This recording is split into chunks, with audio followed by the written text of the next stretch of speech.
Oke,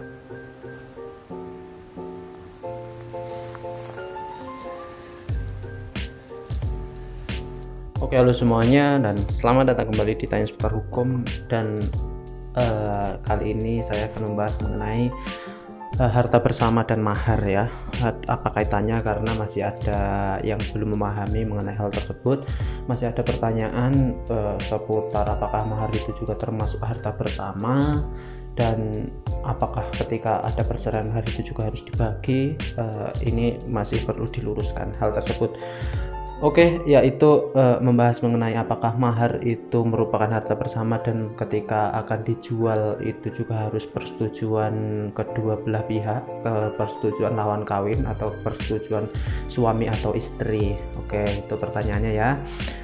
Karena untuk mahar kadang-kadang bukan hanya seperangkat alat sholat saja. Untuk orang-orang yang kaya mungkin maharnya berupa mobil, atau maharnya berupa tanah atau bangunan juga bisa, atau maharnya bahkan bisa bernilai yang banyak, artinya nilainya bisa sampai miliaran. Oleh karena itu saya akan mulai dengan dasar hukumnya terlebih dahulu, yaitu di dalam kompilasi hukum Islam. Karena mahar itu hanya ada untuk muslim ya, kalau di muslim kan nggak ada mengenai mahar dan lain sebagainya.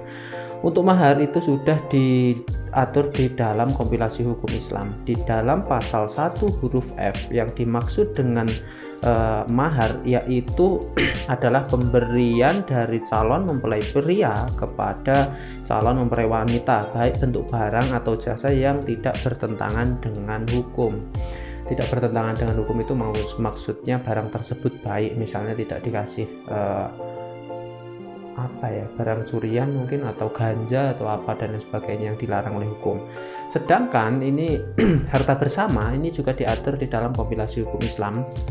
Disebutkan bahwa harta bersama dalam hukum Islam dikenal dengan istilah syirkah, yaitu harta yang diperoleh baik sendiri-sendiri atau bersama-sama istri selama ikatan perkawinan. Jadi semua harta yang diperoleh selama ikatan perkawinan itu merupakan harta bersama.